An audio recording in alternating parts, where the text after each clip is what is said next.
All right, welcome to another just incredible edition of Living Boldly with Purpose. And I am Dr. B. I am your host today. And as always, super excited about just life and the things that we get to do and the time that we get to spend and the relationships that we get to make. And, as I do these podcasts, and I get further and further in them and I continue to joy. I've done about 400 episodes now, to date in the last several years. I was at one of those networking meetings today where, you go to the networking meeting and everybody, talks about themselves. And they were asking, well, have you enjoyed doing the podcast? And I said, well, I don't think I would have got to 400 without enjoying doing it. I would have quit. But sometimes I fail to realize that, 80 to 90%, I think the last statistic I heard was 88% of people who start podcasts never get to 10 episodes. And that just blows me away because when you start asking why, and as I've been doing some coaching and asking about podcasts, and I'm like, so why did you stop doing your podcast? And they'll tell me things, like it wasn't very good, or I didn't get a very big audience, or I don't know if people liked what the content that I was talking about. And then I go back and I ask this one question. I say, so, I want you to be honest with me. I want you to tell me, in your lifetime, of all the things you've learned to do and do well, have you ever done things only 10 times or 8 times and been good at it? You just go, hello. Really, you thought that you were going to do 1 podcast or 2 podcasts and you were going to be really good at it? How good were you at tying your shoes or walking or any of those things? And it to me, it's kind of sad because one of the things that podcasting allows you to do is to be a better communicator, is to be a better listener, is to be a better, I think, overall human being. And so as I'm starting my community and doing all the things, and I know, the coaching things that you do and the keynotes that you do and, are all about helping people become the person that they need to be. But I don't know how we teach people to be more patient through the process. We live in this, right? It's fascinating to hear that because I think of the first 10 episodes, I messed up 2 so badly in the first 10. I forgot to record 45 minutes of one, totally forgot to hit play or hit record. And then the second one, I did the camera wasn't even on so I had to record both of those back to back. And that's what is fascinating is for someone to stop so quickly. Gosh, this is my favorite thing that I do, Brian. Literally, I meet incredible people like yourself that are doing cool stuff in the world. And it's like, no, I wasn't that good at anything I can think of the first 10 times. Right. No. So, yeah, it's fascinating. We wouldn't even go to practice if we could be good at it when we first got started, right? When you think about athletics or the things that we do, we even think about relationships. What if sometimes when I think of people who have those arranged marriages and stuff, and how can you be good at the conversation and the things that you have? And I'm just, for people to give up so quickly, and to do something that is so good for them, that can help them in so many ways.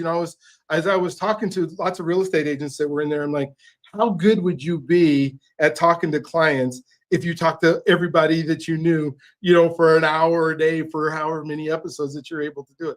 How good would you be at asking the questions and then being able to listen to the answer before you open your mouth and start talking? If anything, it just teaches you to be patient and wait for answers and stop talking. And so like yourself, I love doing this. I love the ability to just talk to. I'm starting a community. It's called Becoming the Person Universe, where I want people to come in so they can become better. And I'm starting out with all of my podcast guests. So you'll be invited to come in to be able to be in the community and be able to, if you would like to talk about the things that you do.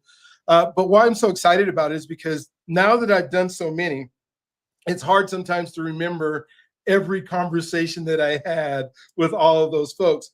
And yet, when I go back and listen to them, it brings up the mind, and then I want to connect people. So I said, oh man, Jim, you would be really good to talk to. And then I'm trying to do all these connections. And it's like, I can't do that many connections. But if I have a way or a place where people can get together and I can share everything that I've learned. And that's the big thing for me is I'm learning so much. I feel like I'm like separating from folks because I get an hour 4 times a week or whatever I'm doing to talk to these incredible people and I get to grow. But then all that, like, you're not on the same board that I'm on or whoever else. I mean, if you're doing it's great. So I guess what I'm saying is, because I definitely want to get to Jim in his story, is it's so cool to be able to start a podcast. And I would encourage you to do that. I would encourage you to take part in it. Even if you only get to 20 episodes or 30 episodes or whatever it is, you will be a better person for doing it.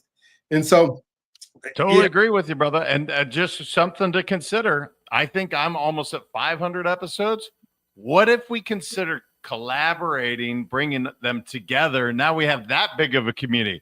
I'm just saying, I believe in abundance. I believe in sharing. I've been considering what you were talking about, but I'm like, gosh, I have all these other things going. So we can off air talk about that, but it's a possibility because there's so many good people out there. And I want to share, I want to share their gifts with them, with all the other people. I want them to know, Brian, and I want them to know the last guest I had, Krista, and there's so many good people to connect. So it's a great idea, brother. I'm glad you're doing it. Yeah. Oh my gosh. And what's so cool is the way that I found that most invigorates me about some of the podcasts that I do, or all of them, is I get to find out who the people are. Because a lot of people want to come on and tell, this is what I do, and this is, how I do the thing that I do, and this is why I got good at it. But I love to start with story, because the story says, this is who that person is. This is how they got to be. And I think everybody relates to, oh yeah, I did that in my life, or I did that in my life. I was doing one, yes, we adopted a few boys that were on the Maury Povich show back in the 90s, like 95. And the guy I was on his podcast yesterday, and he was asking me about that story. And he says, I was on the Maury Povich show 1 month later. And then you just think of how small the world really is and how we connect. And I would say in every single podcast, there's somebody that I can connect to in a way that relates to me. And I learn so much, like, oh, I did that. But if I would have did what you do or did, I might have been better off right now. But now I'm going to do it. I'm going to take that example. And, I cannot have a pen and not write down stuff. Here's how dumb I was. But I was watching podcasts, or I go on a podcast. I would watch a person's podcast, and I'm like diligently taking notes, and I'm like trying to write down so fast. And then I realized, oh, dude, I could push pause. I could actually just stop, take my time, write it down so I can read it, and then go further. And I'm like, it took me like 20 or 30 podcasts to figure out, oh yeah, the pause button allows me to take my time writing it. Oh my gosh. But I go back and watch all of these, and I take even more notes from when we do live. And so it's so fun. And so I want you to tell your story. The floor is going to be yours. And I can tell them, I guess they can start wherever they want. It's their story. They can't get it wrong. Sometimes I go, what if I say, you can't, it's your story. You can't, I mean, it's whatever it is. Even if you lied, I wouldn't know. I guess the people that are your friends and family would know. That didn't happen. Then that's another chance to talk and flair and joke with them if you did. So please tell your story. I can't wait to hear it. I can't wait to chop it up. As another fellow podcaster that's out there, that's doing the work, that's getting it done, who's out there doing keynotes. I can't wait to hear what you have to say and take notes. So go ahead and tell us exactly who you are, and can't wait. Yeah, man. No, I appreciate that. And I guess I will start as we talked off air. You said, where do you live? With, common question that we ask. And I live in Florida now, but I'm originally a Montana kid, and I'm proud of that. It's something that I love growing up in the Rockies. I love fly fishing, exploring the mountains. That was really what I grew up doing outside of just being an athlete. And I ended up playing basketball in college until I blew out my knee for the third time. And then I ended up going to study abroad in the Netherlands. Well, why is that important? When I got back from studying in the Netherlands, somehow, some way, I ended up graduating college in 4 years. So I ended up going to 3 schools, got 2 degrees in 4 years. I don't know how it's possible all those credits transferred, but they did. And I ended up moving almost directly from Montana to Northern California. I didn't mean to. My brother graduated high school, I graduated college, and I took a road trip. And my uncle lived out in Folsom, California, and I had another one in Huntington Beach. So we go do this trip. On the way back from Huntington Beach to Montana, I called my mom and I said, I'm going to drop Pat, my brother, off to you in Nevada. I'm going to go back and hang out with my uncle. And I ended up staying in California for almost 20 years. Oh, gosh. And that's where I met my wife, that we've been married now for 20 years. We have 2 sons. We have 19 and 15-year-old boys. They are truly the everything. I built and sold 3 financial service companies in that time. And it was a great, great place. I met a lot of wonderful people. But in the process, I knew I was going to sell that third company. And I decided, you know what? For some tax purposes, I'm going to go ahead and leave California. We ended up in a more tax-friendly state in Florida. And so that's where I've been for the last 4.5 years. And I built my current company called Let's Go Win. And Brian, I didn't mean to start this company. Honestly, I didn't. I wrote my first book, the orange one behind me, called Let's Go Win. And I actually wrote that book for our 2 sons because I wanted them to have a roadmap in case my wife and I got hit by a bus, that they would know some of the philosophies that we had.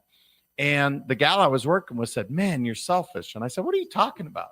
She said, "If you only share this book with 2 human beings, you're selfish." And I said, "You're right." Published a book, and it just took me on this beautiful journey that Let's Go Win is. Mm-hmm. And so between coaching, consulting, podcasting, writing a few more books, that's what I've been doing. And I love it, man. Let's Go Win. I'm truly passionate about it. I get a chance to inspire people to live their best lives. I get a chance to coach, consult, partner with companies, because why I get hired is people hire me to double their revenue. That's really what I guess God's gift was to me. And so that's what I'm doing today. And it's so much fun, man. I love meeting great people, doing cool stuff. And when I get a chance to do what I love, which is sales, leadership, building teams, and they get to do what they're great at, a lot of times it's a pretty cool synergy. So that's me in a nutshell. And I guess 2 to 3 minutes. Man, so good. And what that did is brought up so many questions for me and you as we do stuff, and kind of our lives have paralleled in a lot of ways. I was an athlete and ended up in California for 25 years, so I was there in Southern California. My son works for Pixar, so he's up in Northern California, and a daughter that lives up there that is working for Pottery Barn, I think is what it is. One of those companies that she works for, and she's doing some real estate, and it's just so fun to go back. I just got back from California last week. But what I really want to kind of talk about it as you come from Montana, a mountain state, Rocky Mountain State. I grew up here in Denver, and we're trying to learn, how do we have our best lives, and what does that look like? Mm-hmm. And there's an identity. I think Tony Robbins might said, the most powerful force in the universe is being congruent with the identity you hold for yourself. And I want to kind of know, as you were growing up, what that identity looked like, because you literally went from this small, there's no town in Montana that's big, so I can't say that it's a big town, right? So you went from a small town into, now you're traveling all over the world. You're going to the Netherlands. You're going, to college, and then you end up in Northern California, which is pretty populated. And who you were, how did you maintain or keep, or knew you were going to be successful? I can't wait to talk about your book, but what in your identity did maybe had to shift, or was it just you had such great upbringing that you always knew that the world was you couldn't lose? I mean, so it's a really good question, because identity is such a big thing for us. And when I blew out my knee for the 3rd time, yes, I suddenly went from being JM the athlete to now just a normal student.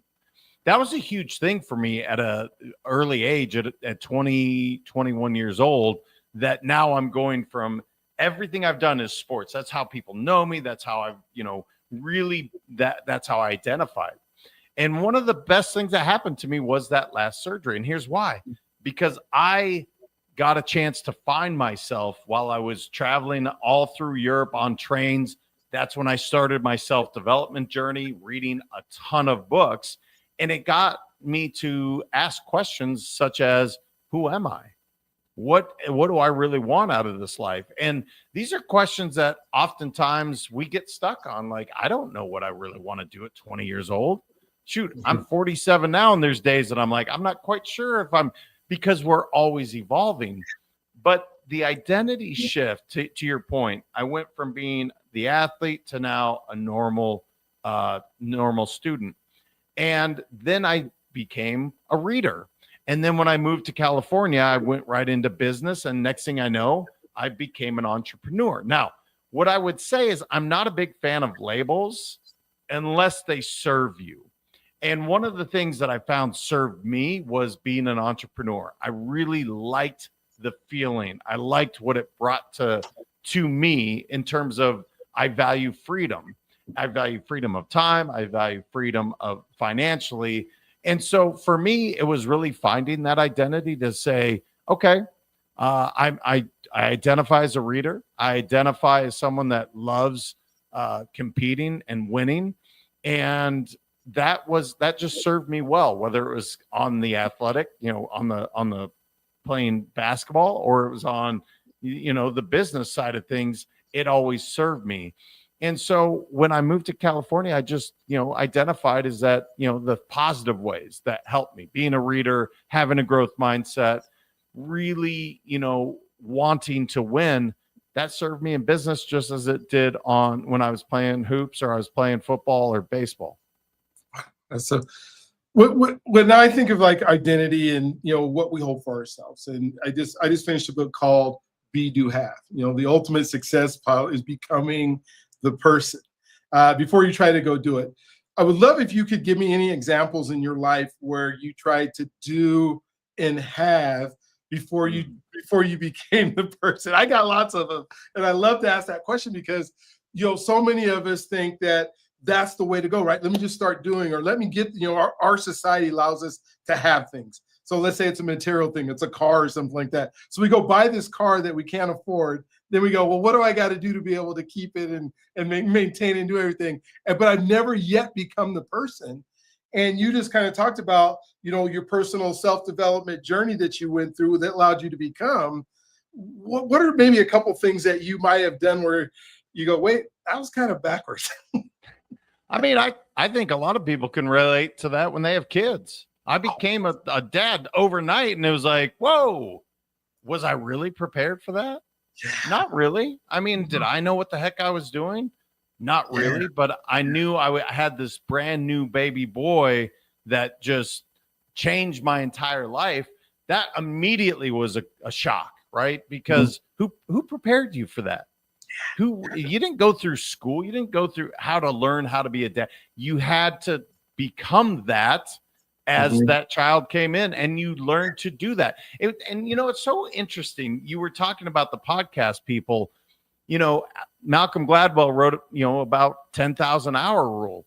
You said 10 episodes. They just forgot 3 zeros. It's like they did 10 episodes. It's like, no, 10,000 hours before you get to mastery. And so if you look at that, what in your life have you actually mastered? So for instance, you and I both have done a lot of podcasts, but I haven't done 10,000 hours worth, right? So we're getting better at it, but there's another level and there's another level. And so I think I'm constantly becoming. I'm still becoming as a parent. I'm still becoming as really knowing myself, because we're constantly changing. And so I don't really believe that I'll ever arrive, because the moment I do, then I stop learning, then I stop growing. I think I'm dead in the water already. So I think the majority of my life, whether it was writing books or podcasting or starting businesses, I think I was doing way before I'd become what was required. But that's the beauty of it, is I got to get knocked down and I got to screw things up and I got to learn and continue to become. So I think that's one of those questions where we're constantly becoming. Yeah, it has to. I mean, even if you're able to, I think you can't help but do something once you become that person. So let's say it's shooting free throws, right? You're going to always have to continue to get better at shooting free throws. But once you've done so many, you now become the person who knows how to shoot a free throw. Now you can't help but shoot them correctly, and then you get to have the enjoyment of it going through the net, and then being able to score the points that come from it. But how many people go up there and like, I want to have all these points in a basketball game, but I don't know how to shoot. And I haven't even, I'm going to do it. I'm going to go ahead and shoot, but it's never going to go in because I haven't gone through the techniques and the fundamentals and all that practice things that allow you to become the person. When you started, thinking about, you talked about you doing a lot of reading and your self-help or self-development process. How would you, and I know you coach folks as well, how do you help somebody find where to start? Because everybody coaches you and says you need to have self-development. In fact, 20% of your life needs to be, you growing and learning. And then, companies are like, well, where do I start? What do I do? How did you find that? And then, how are you helping folks figure out where do I start in this journey? So I was pretty fortunate. My sister actually gave me my first, it was the art of motorcycle maintenance, the Zen art of motorcycle maintenance. And then shortly after that, then I think I picked up Think and Grow Rich. Then I picked up Man's Search for Meaning. So I went into some deep books fast, but I wasn't even a reader. I didn't really enjoy reading through the majority of my life until I was riding on these trains. So for me, I got fortunate that my sister gave me a book and I fell in love with it. Now, to your point with other people that are going, well, I don't even know where to start. I like to ask questions. I like to ask people, what are you really searching for? What is it that you'd like to, get better at? What is something that you're interested in? And if they're like abundance or mindset or business, because I've read so many different things, I have a chance to say, well, you might enjoy this. And one of the first questions I like to ask Brian is, are you a reader? I actually just yesterday I had a group coaching with a gal, and I asked her and she said, no, I'm really not. Well, immediately I know I'm not going to give her a 400-page book that she's going to never finish. Right. I gave her a parable that I'm like, I think you can absolutely get through this, because not that reading is the end all be all, because I don't care. You could listen to it. You could listen to a podcast. But what I want people to do is continuously want to learn and to be curious. So I think it's just asking those questions. What are you looking for? What really gets you going? And then kind of help guide them to, this is my experience. This is what I enjoyed. Because some of the books I mentioned, I think they're amazing, but that doesn't mean they're amazing for everyone. Oh, so good. And you're telling this story of like some of these you dug into, and I'm thinking I wasn't a reader, and my first self-help book was probably not. It was me watching Crusty Demons of Dirt and trying to be a dirt bike rider with Jeremy McGrath and those guys in there. But literally, I think The Magic of Thinking Big was one of those. The Greatest Salesman in the World, The Alchemist. So some of those that are like easier to read books that kind of started me on my journey. But you're so right, because I think there were mentors or people in my life that suggested the books based on questions they had asked me. And I can remember so many times where I just showed up at back then, we had bookstores that you would go to before there was an Amazon, and you would just, there was a self-help section that was like the smallest section in the whole, the whole bookstore. And then you just kind of close your eyes and then you pick one. But then I don't know, without somebody recommending based on maybe something they've read, it might have been a little bit harder. But then once you get that muscle of, man, I want to learn, and now it's like, I can't go a day where I'm not listening to a podcast or watching, reading some of my book or watching somebody else or spending that 20% of my day. I wake up in the morning now what am I going to put into my mind so that I can be a better person?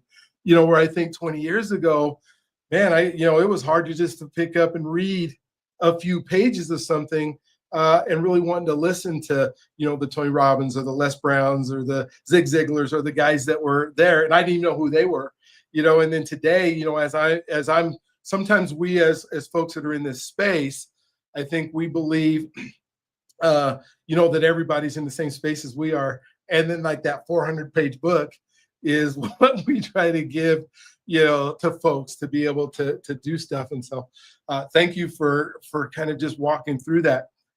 Kind of talk about, your first book that you wrote, what inspired you to write it. And then what maybe some of after you wrote it, like, wow, this is better than I thought it was. And maybe some of the things that people have, been able to do as a result, or at least told you that they've been able to do as a result. Yeah, I talked about writing that book for almost 5 years before I actually put pen to paper. And at some point, because I put my bathroom goals, or I put my goals in my bathroom mirror, excuse me. And my 8-year-old at the time said, "Hey, Dad, how's that book coming?" And now, mind you, it had been on my goals for 3 years, and I will never lie to my kids. So I had to sheepishly look at my 8-year-old and say, I have a little bit of chapter 1 done. Within 6 months, I finished writing the book because he inspired me and deflated me all at the same time, because he checked me on, you said this is important. You're teaching us that, put your goals in the mirror and so you hold yourself accountable. And I wasn't doing it. And once I finished it, Brian, it was such a great experience, not even so much for the kids, because that same kid, that my 8-year-old who's now 15, he still hasn't read the book fully.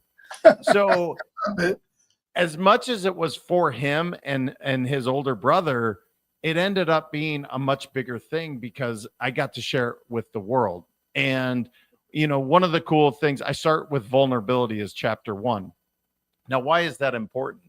Well, I was taught that boys don't cry. That was literally a lesson that I was taught as a young person. And I think it's absolutely terrible advice. Now, that was what my dad was taught from his dad, and his dad was taught from his dad. And one of the things I wanted my boys to know is, A, it's not great advice. I don't believe that. It doesn't make you less of a man. And B, I want you to be able to really show up as your authentic self, to truly be vulnerable, so you can show up as the best version of you. And I've had so many people that have come up and said, "Oh my gosh, I can't believe you started with that chapter, but thank you." Because I, as a man or a female, I was taught that I'm not supposed to show those emotions, that it made me weak somehow. Yeah. And, obviously Brene Brown's done incredible work in this space on vulnerability. And I only did a chapter on it, but it was one of those things that I wanted my boys to know. A, it's okay for you to cry. B, I don't want you to stuff your emotions deep down. I want you to share them so that you can show up as the best version of you. So story after story of just people that may have been inspired. They laughed about, some of the stories in the book. It inspired them to do something, to be better. That's ultimately all the reason I wrote it. It was intentionally for my boys initially, but it's become so much bigger. And it's cool, man. It's one of those things. My wife told me today, she's like, we've got another royalty check. So people are still buying the book at Amazon, which is cool. And apparently they're still getting some value, which makes me happy that it's keeping that going. And when I think of winning and the like you said, being vulnerable and the steps that folks need to go through, then I also think about all the people that I talk to who think that they won because their team won, or their favorite sports, and they come back and they got the name of whoever their favorite players on the. And I'm not saying sports aren't good. We were both in sports. We both love sports. It's amazing, but how do we help people go, no, this is your life and your ability to win, not living through somebody else who wins. And I don't want to take to the extreme of just professional sports. What about all the dads that are on the sidelines of their kids, and they're living this winning moment through their kids and the lessons they're teaching them. And so maybe just kind of your thoughts on winning and not others winning. Yeah, I get this question a lot. Having a company like Let's Go Win, people ask me all the time, what does winning mean? And so I started to say, well, gosh, I think I know what winning means. But then I actually went and looked it up. And there's a word you're going to see every single time when you look up winning. You're going to see self-development. You're going to see self-growth. You're going to see self-love. You're going to see self-care. The word self is in front every time you look up the definition. Okay. Well, to your point, it's not about somebody else winning. It starts with us. So I actually teach people to win from within. But when I looked at self, I was like, okay, well, what does self mean? I think I have an idea. It's like ourself. Well, to me, self stands for strength, energy, love, and freedom. And where do you fall in these areas of strength from a mental, from a physical, and from emotional standpoint? Where do you, from an energetic standpoint, where do you stand from a mental, physical, and emotional standpoint? And I go through each one of the SELF. And that's one of the things I train people on, because so often people forget to take care of themselves. And also, especially my female clients, I've talked about this many times. When I ask my moms and gals that I'm working with, I'll ask them one question every single time. I'll say, what did you do for yourself today? And they'll list the kids, the house, the husband, the dog, the car, the email. It's a litany of stuff. And I said, no. What did you do for you? And they've almost become conditioned that because they have this maternal thing, I need to take care of everyone else first. Well, the problem with that is if you don't take care of you, you can't show up as the best version for your family, for your kids, for your job.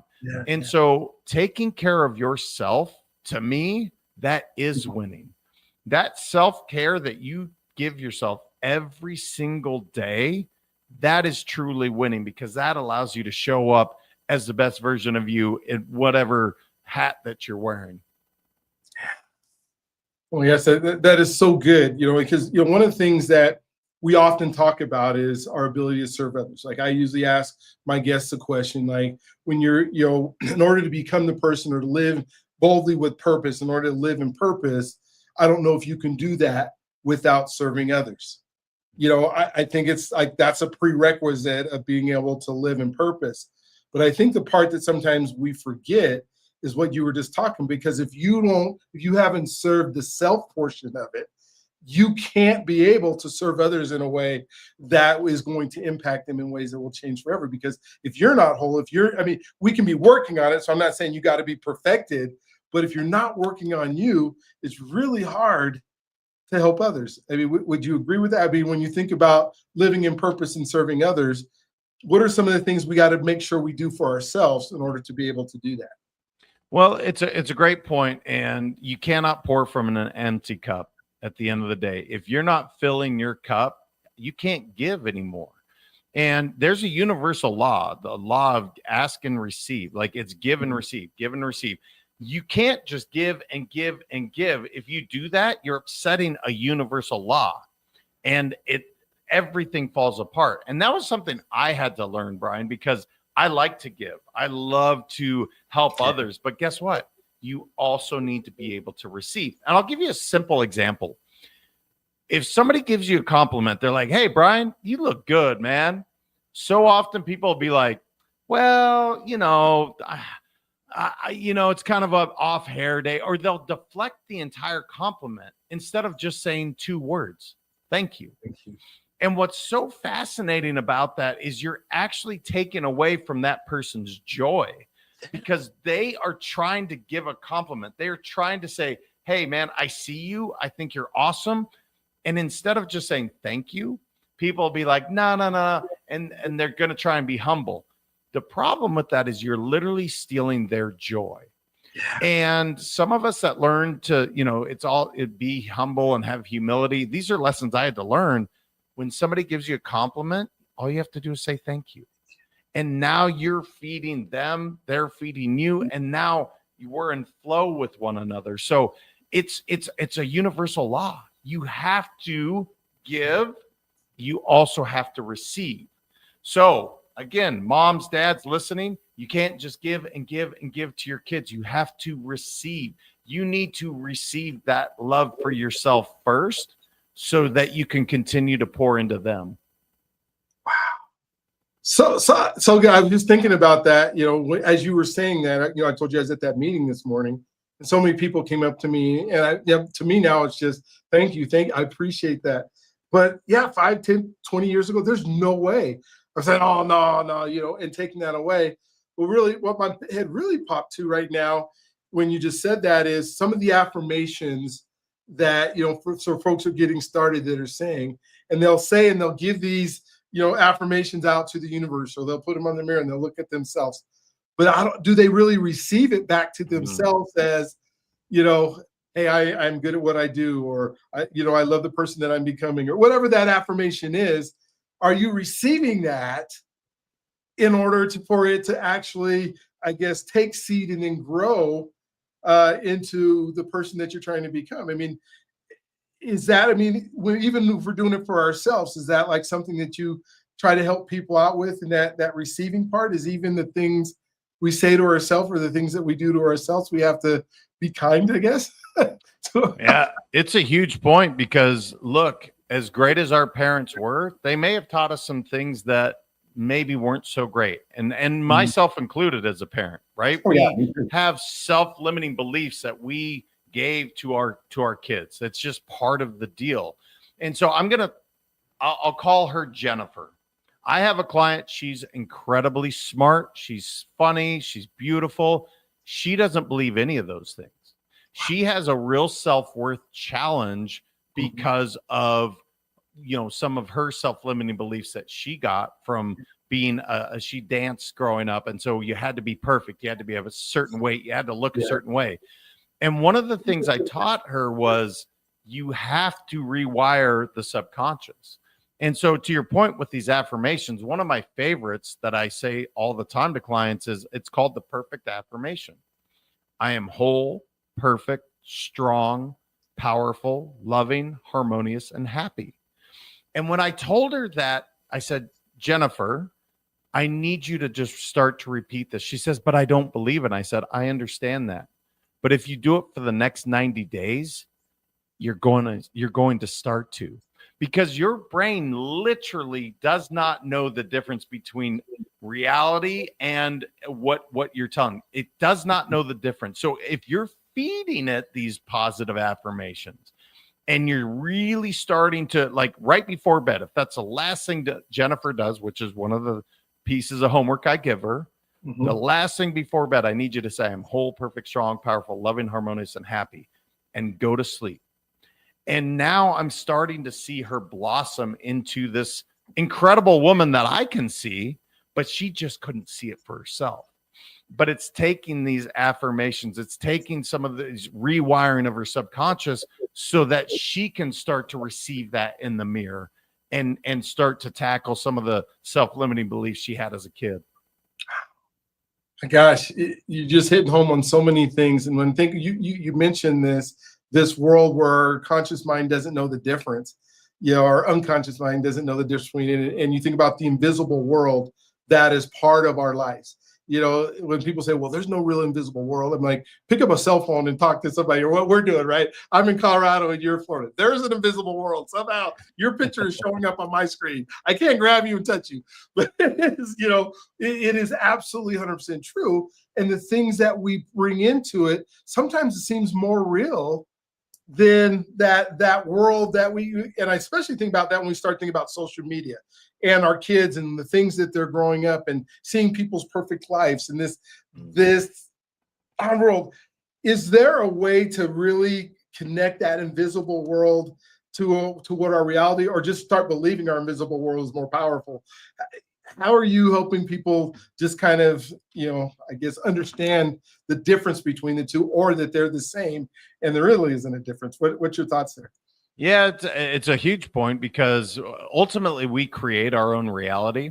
Yes, this is a physical place that we're in, but you are creating your reality by what thoughts you grab a hold of. Mhm. Now, you mentioned your kids, and I'll give you an affirmation that I told my kids. It's way too long, but every day since they have been born, I have either said it for them or they said it once they could. And I would ask them, are you a leader? They say, yes. I say, why? They say, because I'm confident, strong, intelligent, athletic, good looking, dynamic, popular, talented, independent boy with growth mindset. Now, why did I do that? Because the world at some point was going to tell my kids that they're not confident, that they're not strong, that they're not athletic, that they're not, they're ugly. They're going to tell them these things. And I want them to know that with 100% certainty, you are these things, no matter what the world tells you. Yeah. And I have a really cool story. I won't tell the whole long thing, but my son was being bullied because this kid called him fat.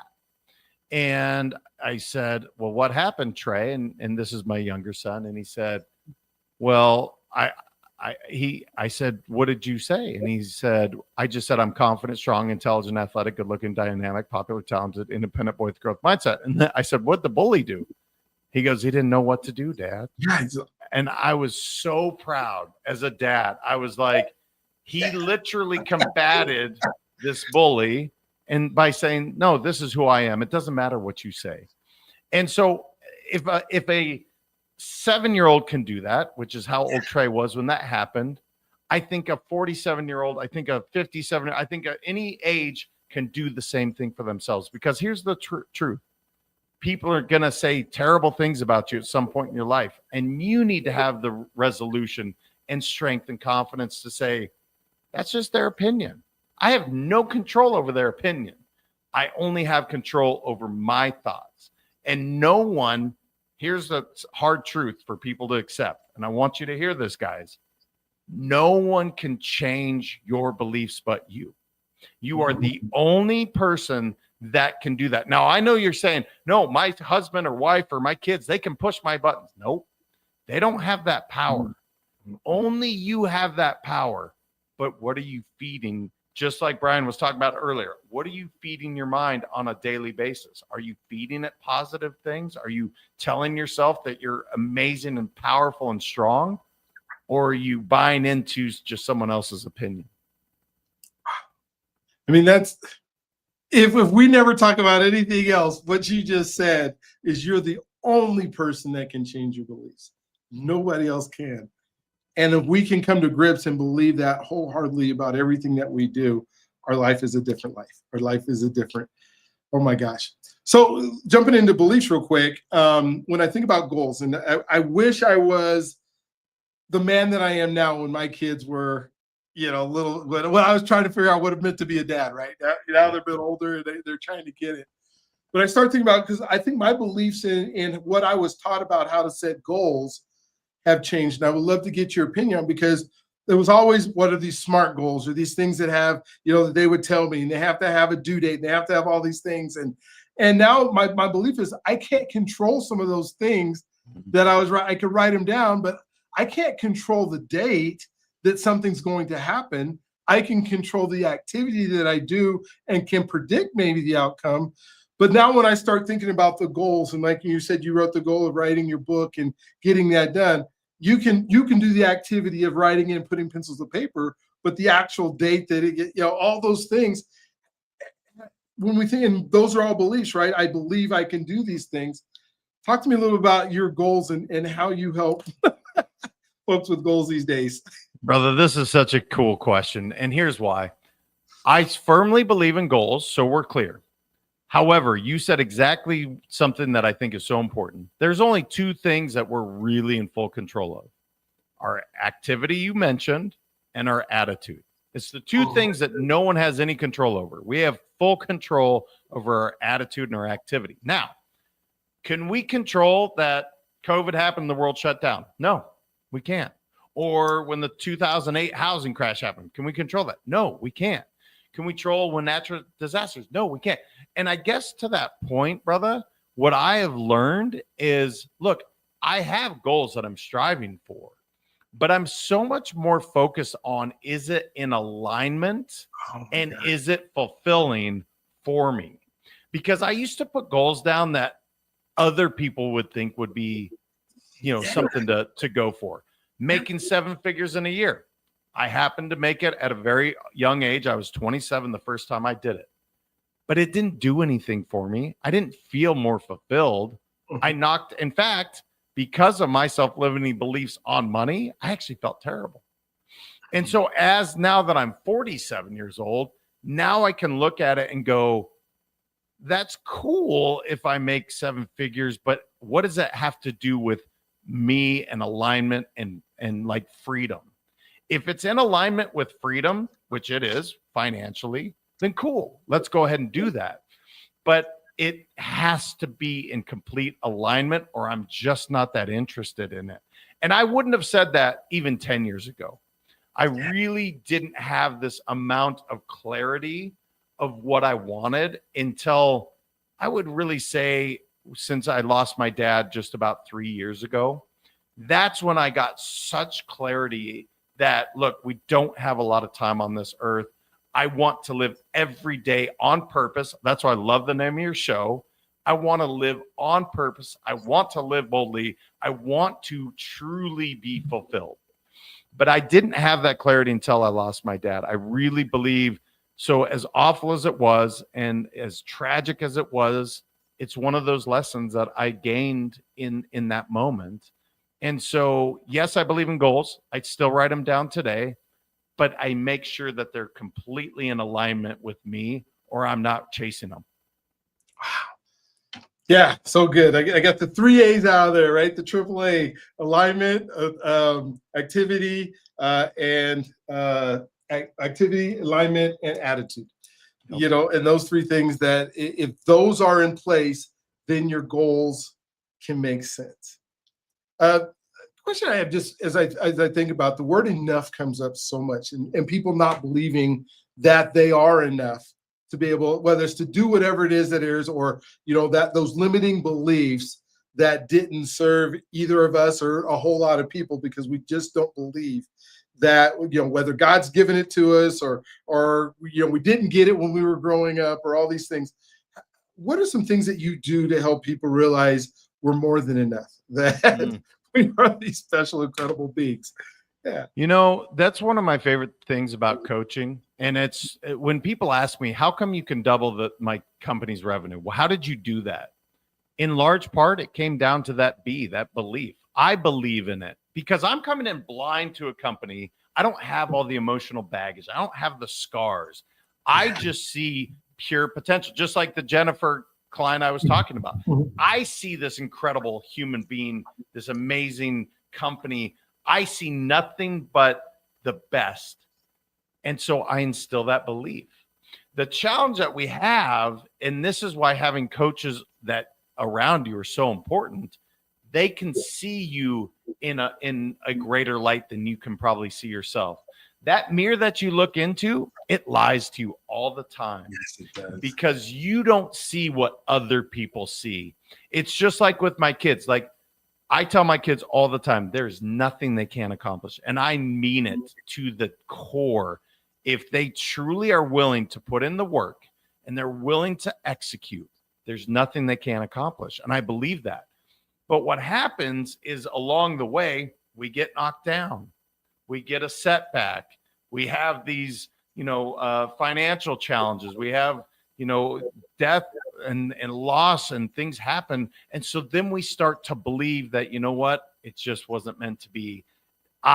This is what happened, therefore I can't. And they're all excuses, so we're clear. Mm-hmm. But what I try to do with all of my clients and anybody that I partner in is I bring that B. And it's actually the most recent keynote that I just put together. I call it the ABCs that change everything. And that B is belief. And it's just something that I see it in people, just like people can see it in me. That's why I have coaches, right? what am I missing when I'm looking in that mirror? So it really is just, not having the scars and the baggage, and just realizing that you can do anything that you put your mind to, and if you're willing to put in the work and execute. Wow. My gosh. I was just thinking that after the last question, I said, oh man, how to live a AAA life. But we just added another A, which is associations, to my AAA life. So now I got to figure out how to do that. And, as when I kind of started the show and talked to everybody about, the power of doing a podcast. And so what I want to, for those of you who are going to go back and watch this, and when he goes through those affirmations, please stop and write those down. But I feel like I just got a session, from JM on coaching as he did the podcast with us. And so did you, of how amazing our lives can be if we're willing to listen to the advice that somebody gives. And some of this you're going to catch the second and the third and fourth time. I'm writing it down and looking at these notes and coming back. And so I feel like I just stole an hour of your life so that you could help me. And I've been really selfish of it. And so I want to take the last 10 minutes and have you just talk about what you really, what you want to talk about, and things that were Dr. B going, hey, help me. I feel like I was laying on the couch and you were just pouring into me all these wonderful things. But you came onto my podcast. So there's got to be a few things that you want to make sure that all of our listeners get to hear. So please, take some time and share that.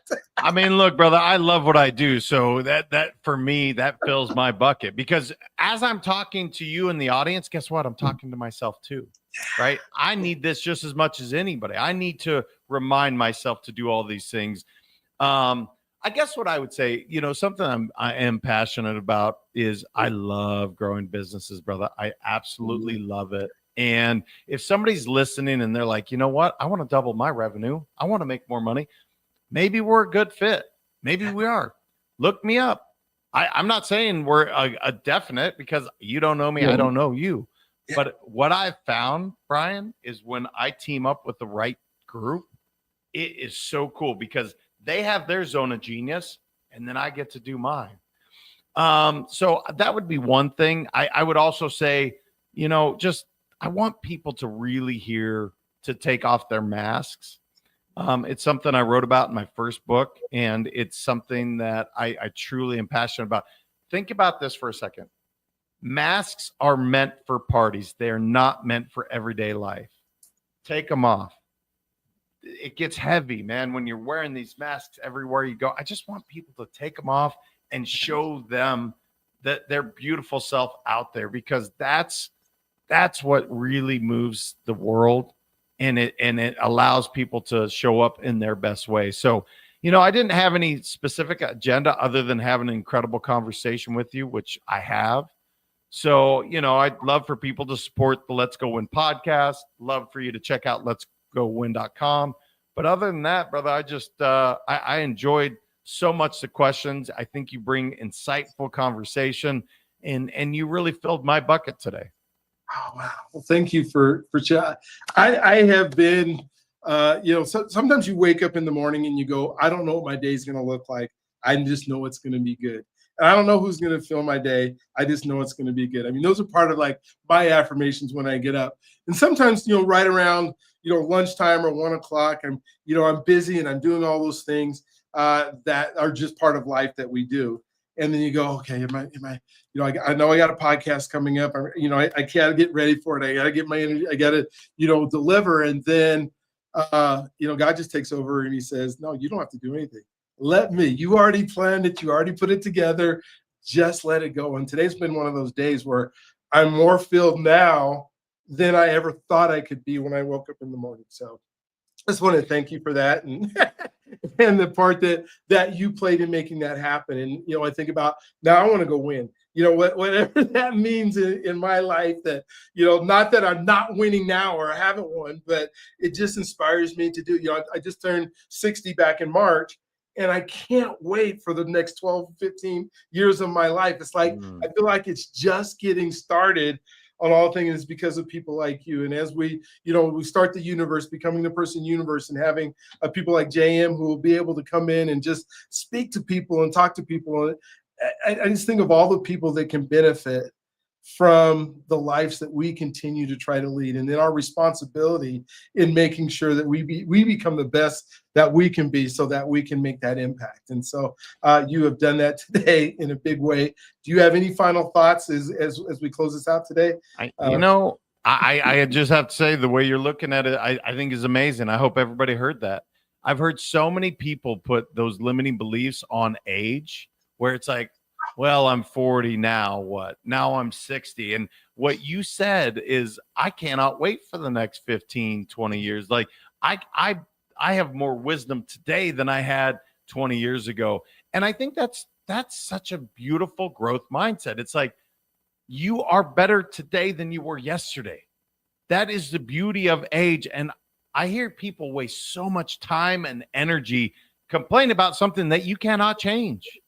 Unless someone knows of a time machine, which I do not, Nope. You cannot change. So why would you waste any energy talking about, oh, I remember how great it was when I was 25? No, being 60 is beautiful. Being 47 is beautiful. So is being 27. But you know what?